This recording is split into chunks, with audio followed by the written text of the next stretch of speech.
Se ha dicho en los últimos tiempos que ha estado certificada muy a menudo. ¿Eso es real? ¿Su salud está bien hoy por hoy? A ver, eso a mí me parece hasta una falta de respeto absoluto.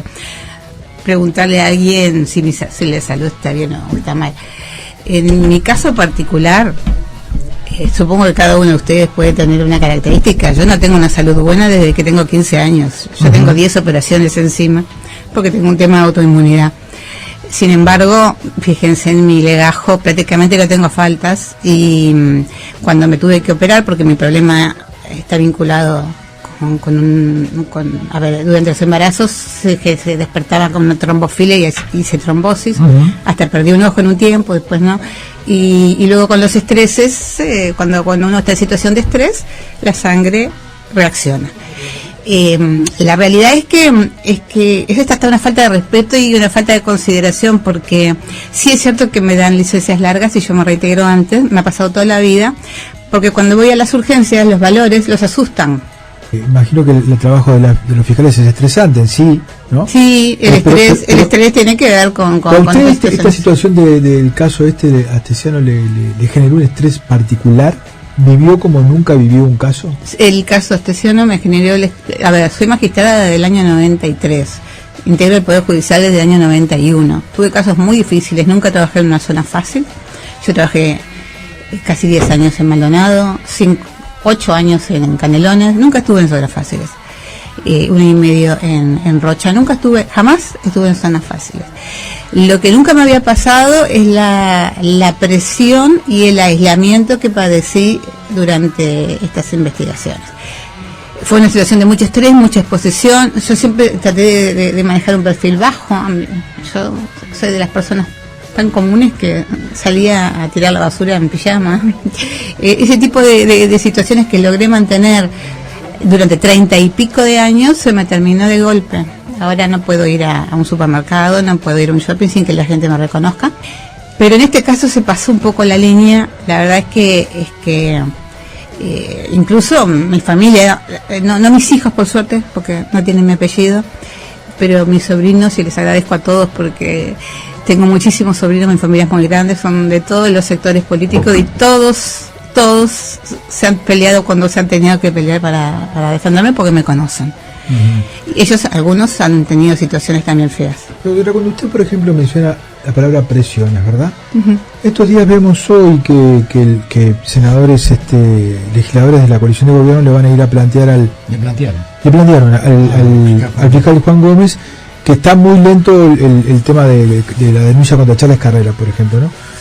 ¿Ese tipo de situaciones usted lo considera como presiones, digamos? Cuando hablamos de presiones, hablamos de que las llamaban políticos y decían, apúrate por este lado, apúrese por este otro, vaya por acá, ¿es así la presión? En mi caso es al revés. Yo soy de trabajar muy rápido. A ver, tengo muchos años de trabajo, entonces yo trabajo muy rápido. Y la realidad es que yo pedía informes todos los días, 10, 12, 14 informes por día. Y el problema venía por el lado de que las respuestas no eran claras, me decían que no había situaciones al principio, los 2 primeros meses estuvimos muy solas con mi equipo, que debo agradecer que tenía el mejor equipo que podía tener, porque las tengo que nombrar, la doctora Gloria Nicolini y la doctora Juliana Realini, y entre nosotras nos apoyamos mucho, ¿no? Pero el problema venía por los comentarios a través de ustedes, al principio de los investigados mismos, que no teníamos nada, que era todo inventado. Fíjense ustedes que estábamos hablando estábamos investigando a las máximas autoridades del país. No solo del país, sino después del Ministerio del Interior, que ya le digo, yo investigué muchísimas veces a las autoridades del Ministerio del Interior. Lo hice en Maldonado, lo hice en Canelones, y lo hago en Montevideo, y lo hubiera seguido haciendo todas las veces que me hubiera tocado hacerlo. Creo que en definitiva una democracia se basa en eso, en autodepurarse, en controlarse, en cuidarse. Yo estoy muy contenta con los resultados del trabajo, porque gracias a ese trabajo se detectaron errores administrativos o de trabajo que pueden ser ilicitudes o pueden no ser ilicitudes, pero sí situaciones antirreglamentarias, y se autoinvestigaron prácticamente todas las oficinas públicas que yo investigué. Quiere decir, todos los consulados del Ministerio de Relaciones Exteriores, la Dirección General de la Dirección Nacional de Identificación Civil y presidencia. A ver, no es menor haber podido detectar que junto a nuestro presidente, junto a la persona más importante que tenemos en el país, había una persona que cometía actos ilícitos. Es la verdad, me parece un acierto y algo muy positivo de parte nuestra. Al principio no teníamos ni idea hasta dónde llegaba el compromiso de las autoridades. Eso era mucha soledad. Yo insisto de que se necesita. Yo ahora estoy más en una etapa de cuestionamiento de cómo trabajamos para mejorar. Creo que nuestra ley es muy mala, que hay que cambiarla. Eso lo digo desde hace mucho tiempo. Y el sistema de trabajo de los fiscales es malo. Si un fiscal no tiene un apoyo muy sólido desde el ámbito institucional donde está, hay personas que nunca va a poder investigar. Ustedes fíjense lo que pasó con Leal. El doctor Camaño, para mí, una estrategia muy, muy mala.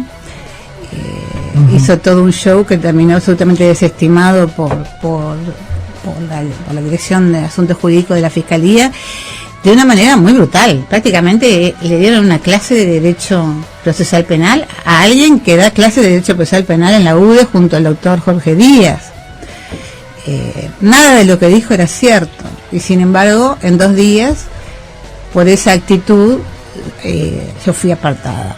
Yo había pedido ser apartada antes porque habían empezado con algunas movidas en cuanto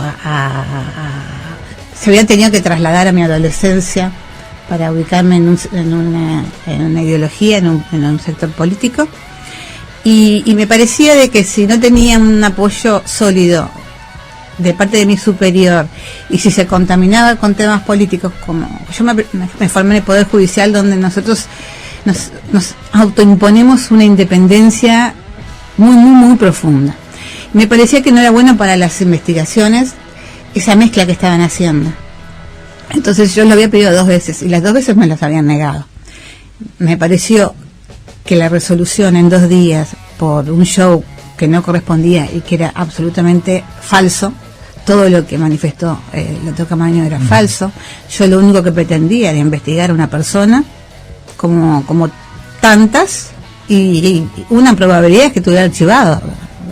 No tenía ni siquiera idea. Hoy pienso que tiene que haber mucho detrás para que se asustaran tanto. Hay cosas que yo no tengo ni idea de los que podrían haber, porque la reacción fue tan desmedida que estoy convencida de que el susto viene más por algo que yo no tenía idea cuando hice la investigación.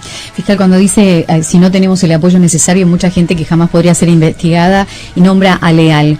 ¿Qué otros nombres, no? Porque en una causa de esa magnitud, con esa representación que tuvo dentro de todo, porque la verdad que fueron tocados varios organismos y muy importantes del Estado, ¿allí sí eran todos podían ser investigados? ¿O sintió la verdad es que en un primer momento se enojaron. Ustedes recuerdan, por ejemplo, el día siguiente de la detención, hasta mi jefe se enojó conmigo porque yo no le avisé que iba a detener a Astesiano. Yo creo que no tengo por qué avisarle. O sea que, en lo personal, ya tenía el enojo permanente encima de mi jefe. Ustedes recuerdan que el presidente de la República hizo una conferencia de prensa el día que fue quien lo comunicó la detención de Astesiano, y lo había tachado de intachable. Yo estaba recién empezando la investigación. Fíjense ustedes que si los elementos que yo tenía no se confirmaban, ¿en qué posición quedaba yo? Estamos hablando de que hice detener al custodio del presidente en Suárez y Reyes. Mucho de lo que padecí fue en función de lo que ustedes iban publicando y contando, todos los periodistas. Cuando hablo a ustedes, le hablo a los periodistas que además los quiero mucho, porque yo, una de mis 3 vocaciones era el periodismo. Yo primero quise ser médica, después me impresioné en una operación que me llevó mi padre a ver, y después quería ser periodista o abogada, y mi padre me dijo, bueno, si querés ser de eso, estudié abogacía y después ve, porque puedes hacer las 2 cosas. No se enojen porque en esa época no había la carrera de ciencias de la comunicación. No se preocupe, igual cualquier periodista. No se preocupe, que vos cualquier periodista, digo, no importa, siga así.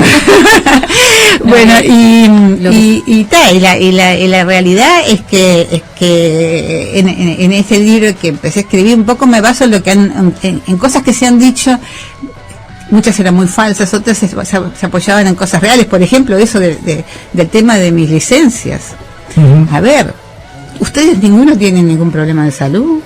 Yo tengo la suerte que pertenezco a una familia de médicos y de los 15 años que tengo temas de salud y siempre me lo resuelven de inmediato. Ahora, doctora, por ejemplo, cuando usted habla de que investigó casos de corrupción policial en Maldonado, pero cuando quienes están involucrados, sospechados, terminaron imputados, son los altos mandos de la policía, debajo del cual están buena parte de los policías que están siendo indagados.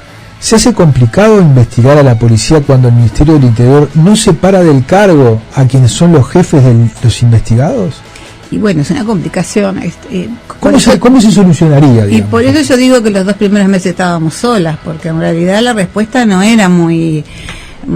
a nadie les complacía nuestros pedidos. La realidad no les complacía ni al Ministerio de Relaciones Exteriores, ni al Ministerio de Educación y Cultura, ni a la situación, por ejemplo, la llevó a pensar, si tuviéramos un Ministerio de Justicia, por ejemplo, cuando tienen que investigarse, la policía se tiene que investigar a sí misma, es mejor, digamos, le planteó una situación en que dijera, bueno, habría que buscar mecanismos para, ante situaciones así, los fiscales podamos tener más poder. Yo con el Ministerio de Justicia ahora se está tirando la idea y creo que tendríamos que pensarlo muy bien. Algo parecido a lo que pasó con el CGP, el CPP, y lo que está pasando ahora con algunos colegas que están tirando la idea de juicio por jurados. El tema de juicio por jurados lo conozco muy bien porque ya le digo, hice una tesis vinculada al tema. Creo que no tenemos que apurarnos. En principio no tengo una opinión formada ni positiva ni negativa por la existencia de un Ministerio de Justicia. Me preocupa quienes los están proponiendo. La realidad es que quienes de alguna manera están proponiendo la idea son un mismo sector que de alguna manera impuso esta modalidad de proceso penal que a mi juicio fue un fallo absoluto que hay que revisar. Entonces, seguir cambiando cosas sin arreglar los problemas que tenemos, me parece que para un país de 3 millones de personas es un poco irresponsable. Empecemos por arreglar los problemas que tenemos con el nuevo Código de Proceso Penal, después pensamos Ministerio de Justicia, juicios por jurados, otro tipo de cosas. Tenemos problemas reales hoy. En el caso de las investigaciones, yo lo que le puedo decir es que en los tres casos que tuve mejores resultados, que fueron esos 3 que les cito, tengo que destacar que me tocó trabajar con 3 jueces que tenían mucho carácter, mucha personalidad y mucha espalda. El primero era con la doctora Fanny Canesa en Maldonado, el segundo fue con la doctora María Noel Odriozola, que estaba en Canelones conmigo, y en este caso me tocó con el doctor Alejandro Sellante, y la realidad es que no sé si con jueces que no tuvieran esa espalda hubiera podido analizar o llegar a las conclusiones que llegan. Doctora, usted ha reiterado que los primeros 2 meses fueron muy duros cuando tomó el caso Astesiano, y de cierta manera en algunas declaraciones suyas donde se escucha su voz y que trascendieron, porque fue una conversación que usted tuvo en privado con el periodista Carlos Peláez, usted dice, esto es una bomba de tiempo, la justicia no le importa a nadie, quieren tapar todo. ¿A quién se refería, Juan? En esas primeras instancias en que no nos venían las respuestas, lo que yo sentía es que no había un compromiso del problema por parte de quienes tenían que ocuparse de ese problema que se había detectado. Así como, se detectó la existencia o las irregularidades que cometía Astesiano. Lo que correspondía, o naturalmente lo que uno cree que corresponde, es que de inmediato se reaccione a autodepurarse y autocontrolarse. Uh-huh. Se detectó problemas en documentación extendida en el consulado, primero en Rusia, después fueron varios consulados, yo ya estaba abriendo varios expedientes cuando fui retirada del caso, y me parece que lo que correspondía era, una preocupación inmediata de las autoridades para autodepurarse y autocontrolarse. Esos 2 primeros meses yo no lo sentí más bien una situación de crítica hacia nosotros, sobre todo hacia mi persona, uh-huh. Como que estábamos inventando situaciones que no había, que todavía claro no teníamos tampoco. Usted menciona varios consulados. Sí. Y todavía no ha saltado esa información. Bueno, eso es algo que yo no sé por qué ahora no hay filtraciones, pero o no hay avances. Nosotros tuvimos 4 meses y ahora hace 4 meses que hay otra fiscalía. Sin que dé detalles sobre el asunto. Hasta ahora se había hablado de un solo consulado, pero usted tenía en la investigación pruebas o indicios de que había otros consulados donde se cometían el mismo tipo de irregularidades. Se habían comenzado a investigar y teníamos por lo menos 3 o 4 consulados, de otros países, posibilidad de otros países que hubieran ocurrido hechos parecidos. Estamos hablando desde tiempos varios años atrás. Sí. Estamos hablando, yo pongo como fecha el 2013 porque fue cuando se hizo el sistema informático, se informatizó todo. Puede ser anterior. Sigue en curso y todavía no surgió nombre de otros consulados, ¿no? Sería bueno estar atentos ahí, ¿no? O sea, eso ya no. ¿Por qué se enojó tanto con el fiscal Romano?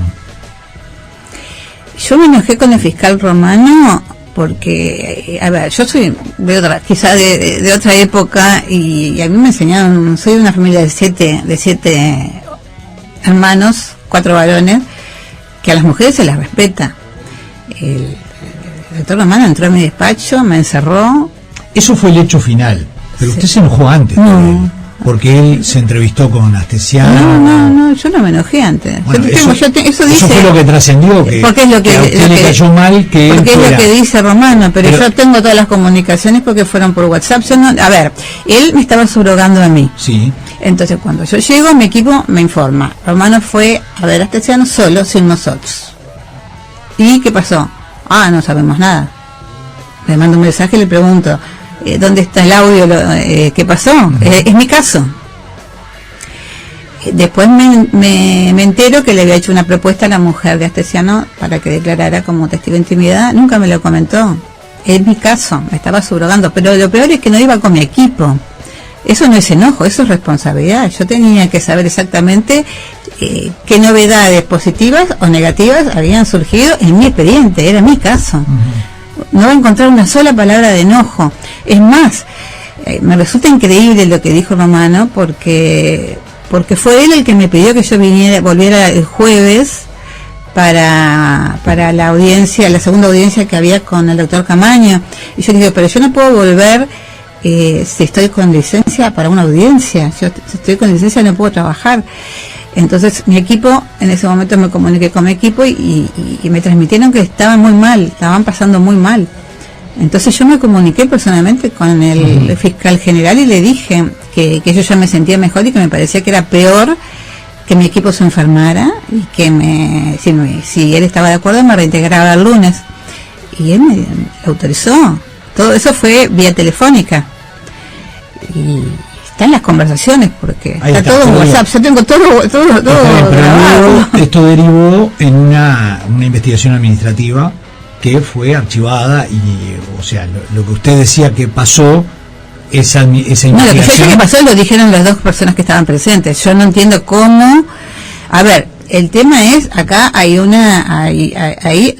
miradas absolutamente distintas. Usted denunció por violencia de género. Yo en realidad, claro, violencia de género porque era el criterio que se aplicaba por la unidad de víctimas cuando yo trabajaba en la Fiscalía de Violencia de Género. En realidad lo que hay es una violencia privada. Él lo que quiso es que yo no le preguntara más sobre lo que había hecho en mi investigación y para eso me encerró y me gritó y me invocó varias personas. Fue muy intimidante porque había 2 personas allí de testigos. Y esas 2 personas lo declararon, está en el expediente. Ellos dicen que fue una discusión. No, ellos no avalaron que haya habido violencia de género, porque de hecho se basó en violencia de género es opinable, violencia privada no es opinable. Violencia de género yo en función del criterio de la unidad de víctimas hasta mientras yo estuve. Yo igual creo que la violencia de género quizás hoy está demasiado se aplica en forma muy extensiva y que me pareció positivo que entendieran que no era violencia de género, pero claramente fue violencia. Por lo tanto, claramente yo debía ser protegida en mi ámbito laboral.